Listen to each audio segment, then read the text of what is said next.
Dad attempts to set Suzanne on fire. It didn't work. So then Jeannie attempts to set Suzanne on fire. It didn't work. So then the 16-year-old, he's the one who sets Suzanne on fire. So my mother walks away from a 16-year-old child who's on fire and sings "Burn, Baby, Burn." She's that psychotic.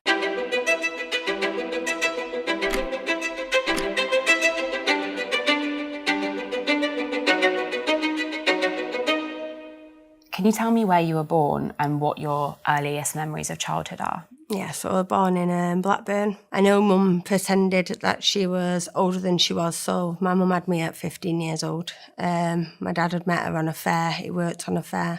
My earliest memory really ever is Dad and Mum, the dad had fall out. I was in a little white underwear set in bed, so it must have been warm weather. Dad was banging on the door. I could hear him shouting. Mum was marching around like she was shouting back. She didn't want to let him in, and then Dad got in and he ran up to the bedroom, and I was stood at the top of the stairs, so he'd ran up, he walked me back in the bedroom, but Dad had blood down his hands, so it had gone on my white. That's why I remember my stuff was white. So I do know my mum and Dad, it wasn't a healthy relationship for them, unfortunately. My dad's obviously is really bad on addiction, so whether he was really bad in addiction then or not, I don't know. But yeah, there's no happy memories really of being little. And in your early years, your father wasn't around like for that much of your childhood? Mum did what they call a moonlight flit. So my dad, he'd beat her. He'd gone to my grandparents, and then my grandparents bring him back the next day to apologise to my mum, and she'd gone. So she disappeared at that point with me and James. What was your relationship like with James when you guys were growing up? So me and James, there's only 18 months between us. Very, very close. You can imagine when you're in a house of constantly being beaten and tortured, you're all each of us got. So yeah, me and my brother, we've always had a very, very good relationship. So my mum is Bernadette McNeely. People obviously will recognise my mum's name due to her being involved in the murder of Suzanne Capper. It was a local, horrific murder. The people that my mum became friends of and formed the friendship group, which then become the 6 Sadistic killers. There were 6 killers involved. One was my mother, the other were Jeannie, the other were Jeannie's husband. And I do remember the youngest lad involved as well in all that, called Anthony. They already was evil before they met my mum. My mum was already evil before she met them. Bernadette would regularly tie me and James to chairs. She'd attack us with belts. She just loved to hurt us. And from what I heard about the other people, they was already well known in the area for selling drugs and hurting people. They would scare children regularly anyway, do you know, in the streets. So yeah, they just become another level of evil. Then once Mum met them and they met Mum, it all just got a million times worse. And do you remember these people being round at your home?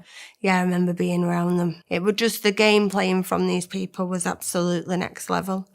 They would hold your hand over the fish tank and tell you there were piranha in there just to make you cry. I remember screaming and begging and trying to pull our hands back from this fish tank. You were scared for your life. You weren't just scared like normal, like, you know, if you walk somewhere and someone shouts something and you jump, this is fear. This is real, horrible fear. The game playing, they brought a swan into the house. A swan to a child's massive. I mean, it's massive to an adult, but you can imagine being little in that house. This swan came in, they're laughing, they're talking about what they're going to do, and then we're just made to stand in the room and they chop its head off. When you chop an animal's head off, the animal will still move, it still runs. Its feet was huge, it was just running round. Blood, its neck spins, so there's no head on it, so it's just spinning. There's blood.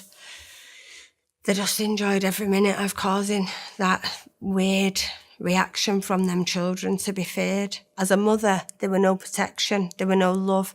How can any parent in the world sit and allow other people to hurt their children's bodies? So not only is she physically hurting your body herself, she's allowing other people to hurt you and enjoy it as well. They made me and James stand on a glass table. It was an old-fashioned coffee table. They make me and James stand on there. It's glass, it's wooden around the sides. And they're all in the room. The room's full. So, and they're all laughing. They're saying that we have to stand on one leg each on this table. So we're both stood balancing on one leg. Whoever's leg drops first gets beat first. And I've always been very, very motherly towards my brother because we've got nothing else. We've only got each other. I'm the oldest. We've got a baby brother at this point. This baby's been born. He was given to me. You know, I've had to change every nappy change and everything from the age of 5. And I'm looking down at James while his legs wobbling away on that table. And I just knew that I had to put my foot down first because I didn't want them to beat him. And obviously I thought if I put my leg down first, then I'm going to protect him. But I didn't, because I put my leg down first and they still beat us all anyway. And I remember them literally sitting around. It was almost like, yeah, it was just psychotic. And was this abuse happening to you and your brother daily? It feels like it was every day. I feel like there was something going on every day. We never had a rest from it. We was never given a break from it unless we was allowed to go to school. So when we got to go to school, obviously we would be able to be at school and be children. And most importantly to me and James, and we both say it, we got to eat. You didn't really get to eat much around them people. Who was Suzanne Kappa and what did she mean to you as a child? She was Jeannie and Glenn's babysitter. They obviously introduced her to Bernadette and us children. Suzanne loved kids. She was more of a mum to me than my mum. You know, the love from her must have, honestly, like you can imagine for them little children, it had meant the world. She was just beautiful. She was really pretty. The media portrayed Suzanne at the time to be a drug user and be involved with this group of people because she was there for the lads, the drugs and stuff like that. Me and James don't remember Suzanne ever doing drugs with them other people. I remember her bringing bread in because we was never fed. She must have known, you know, we was so hungry. She brought the bread in, she'd feed us the bread. She'd have her arms round, she'd be comforting, she'd be talking to us.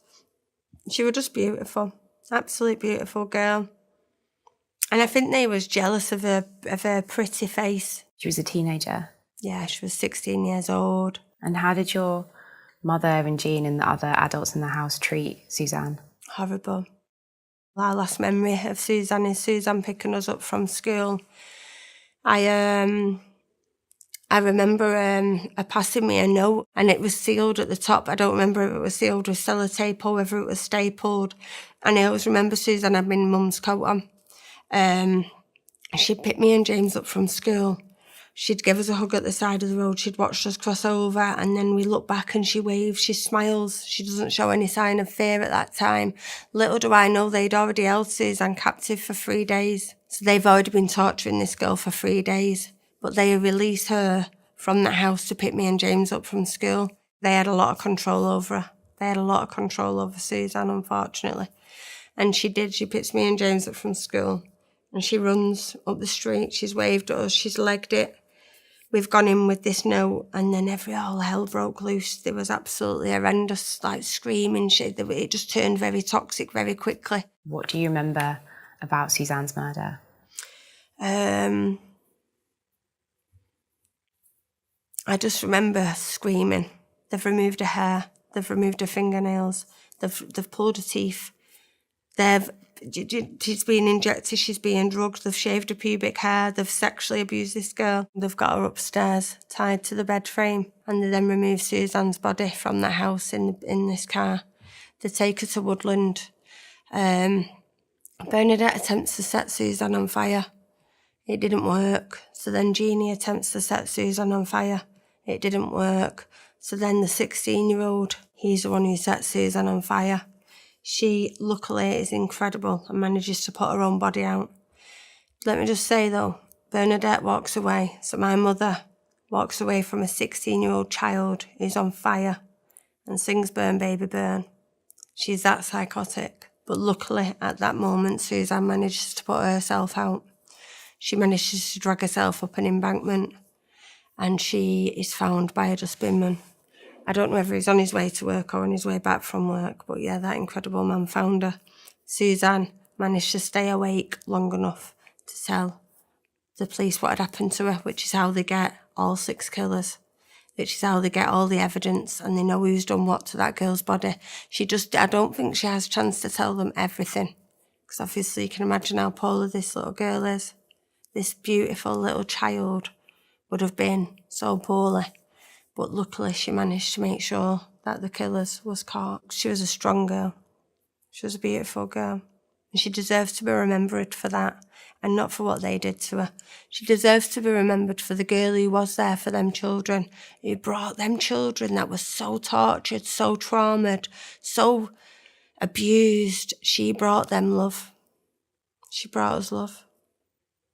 Suzanne's murder has been described by the press as one of the most sadistic murders in the UK. From your experience of being in that house, do you feel there was a sadistic or sort of cult-like aspect to this group of people and the way that they tortured and treated people like you and Suzanne? Yeah. I've been told about when obviously they was caught for the murder of Suzanne, there was symbols found in the house. There was so they played the Chucky theme tune to Suzanne when they were torturing that girl. They played repeatedly the Chucky theme tune to her. They obviously must have had some weird satanic rituals. Like, as a child, you're not going to know that. You're not going to understand that. But obviously, as an adult, you look back and you think, oh my God. And you and your brother James are made to clean up the room after. Yeah. So the day that the police come through the door, I remember we weren't allowed to go to school. The other children we were screaming. We were begging to go to school because we'd have been hungry. Me and James are made to clean this room on our hands and knees with a dustpan and brush. I'm talking, I'm saying to James, don't worry, we'll find Dad, because we remember Dad. We're planning our escape all the time. You probably are fantasising about escaping from this house. You're using your imagination. You're going to have to, aren't you, in that situation? And Glenn walks in and he literally drags me round by the hair. He's smacking James round the head. He kicks the dustpan and brush over. We're just both being attacked off Glenn at that point. He's kicked this dustpan and brush over. And then he's pacing from the window to the window. He's coming back and forth from that room. And then, the police just swarm the house. We go running down the stairs screaming for my mum, because no matter what's gone on in that house, you still want your mother as a child. And one's handcuffed on the settee, the other one's handcuffed in the kitchen on the table. Mum was free-handed at that point in the front room. I ran over screaming at Mum. Mum's literally pushed me off her. Well, she belted me, to be fair.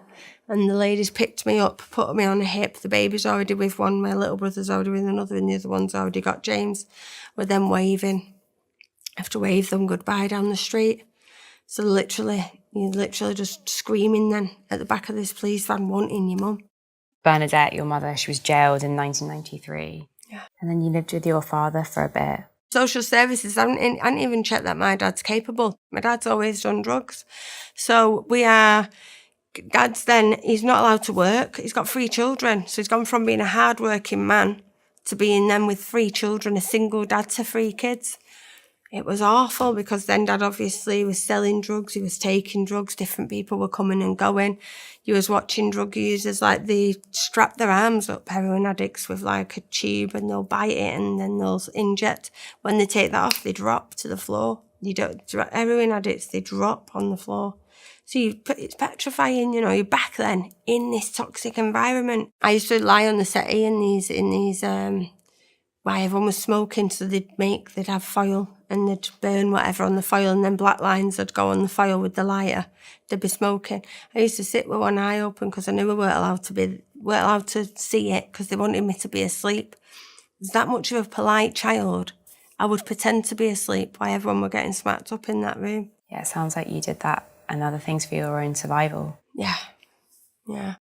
And how old were you when you came to live with your foster family? 11. Got to Sue and Pete's house. They had like a crisps cupboard, a treat straw. I was like, what? But I was still in that really weird situation with food. They just turned my whole life around. Just got given a family, Sue's girls are still my sisters now, Very important parts of my life. Sue's my best friend in the world. Speak to her every day. Every day. I'm so pleased to hear that. I know. And when you went to live with Sue and Pete, what did it mean to you to have a family? We just had fantastic holidays. Been on holiday every single year. I've done Disney twice. Like Sue took us all to America. There was a time where Sue stood at the side of the firework display on this like water thing in Florida in Disney. She's crying her eyes out. We're all just like, isn't she dead weird? Crying, it's just fireworks. But as an adult, you look back and you think of the kids that she had by her side and what we'd been through. And not only that, she's got her own children as well. They're seeing this magical place. And yeah, her and Pete gave us the best life ever. Was that the first time you'd experienced that reciprocal love from a parent, and how did it feel? Do you know what? It's very difficult because when you're in that situation, you're in foster care, your parent still has your full parental rights. It's dead hard for a child to see that person as their parent, because what you're doing is you still got mum on the phone all the time because she's a lifer. She's got a wing phone. These lifers can ring you at 3 o'clock in the morning if they want. They've got, she's got control over everything that's still going on in your life. So you're still not seeing Sue as mum. You're still not seeing Pete as dad at that point, as many other foster children won't be seeing their foster parents as their parent, because they've still got so much control going on from their actual parent who's been their abuser. So yeah, it's weird, isn't it, how it's not until an adult life that you look and realise Sue and Pete are your mum and dad. Do you remember, I suppose, the relationship that you were made to have with her during those years? You had to visit her in prison multiple times. What was that experience like for you, and what do you remember about your visits with her? Horrendous, because prison, when you'd visit the prison, they wouldn't even... The worst thing for me was they used to say Bernie's daughter. They didn't even tell them who you were. You'd walk in and they'd go, oh, you're Bernie's daughter. Don't even need to tell us who you're visiting. You double your mum. That's difficult at that point, isn't it? It's a difficult one. Having to sit in a room full of other murderers. At the end of the day, you're sat with other lifers. My mum would sit there and say, she's in for murdering her husband. She stabbed such a person 15 times. That one murdered her own baby. You're surrounded. Them lifer days as well, if you're lucky enough to have never been on one, they're absolutely awful when you think as an adult now. But the hard thing is for a child who's visiting, a mother who's been so evil and psychotic and horrendously dark, when you're in this prison, this mum's everything you wanted her to be. So you're walking in, she's open-armed, she's loving, she's, oh, my baby girl, my beautiful baby girl, or you're getting everything that you've never had. So even though you don't want to go through that door because you don't want to see her, because you don't want to see this person, you're scared to death of her, but you go in, you get this lovely version, you then don't want to leave. It's horrible for a child, it's horrible. She has the control that's still there from her, she'd still use.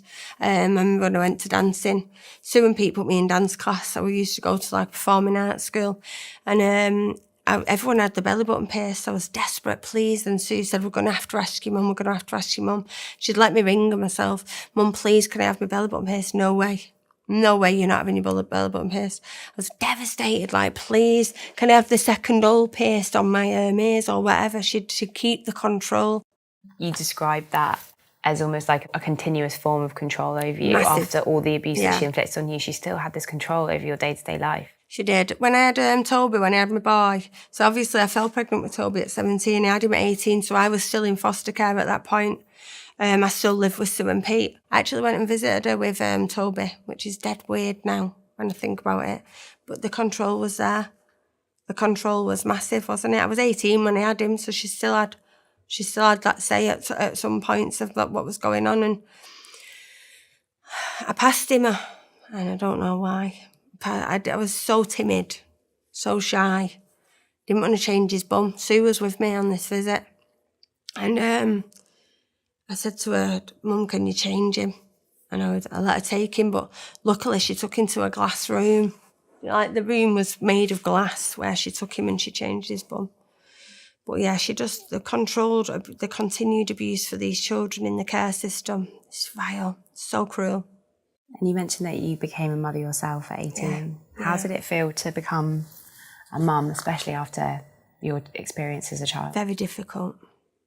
Very difficult. I was really scared in case I represented mum in any way. What if I turn out like mum? What if this happens or that happens? What if, I thought I'm going to fail him. I'm not going to be able to be his mum. I remember the neighbours, when I was put in a council house by social services with this baby at 18, this massive responsibility. You know, I've not only got this baby now, I'm flying solo, so to speak, with no adult above me taking care of me anymore. I remember the social worker coming visiting, and I said to her, "He don't love me." And she said, "What do you mean he don't love you?" I said, "He doesn't, he's not cuddly. He don't cuddle me." She said, "Kelly, have you ever cuddled him?" Obviously, you cuddle your baby when you're feeding him, but I didn't know how to cuddle him in between. I had the memories of Suzanne, got the memories of Mum, got the memories of the abuse from Jeannie and everyone else in that house. Then all of a sudden I felt like I'm a shit mum now as well. I thought, I need to die. I don't want to be here anymore. I took an overdose, I woke up in the hospital. The trauma, the triggers, everything that I was having to still, the flashbacks, it was just too much. I thought, nah, Toby needs more than me, you know. Everyone else can have him. I didn't want to be his mum at that point. I wanted him to have a good life. But luckily, I gave him a good life. Yeah, he's my dead upset.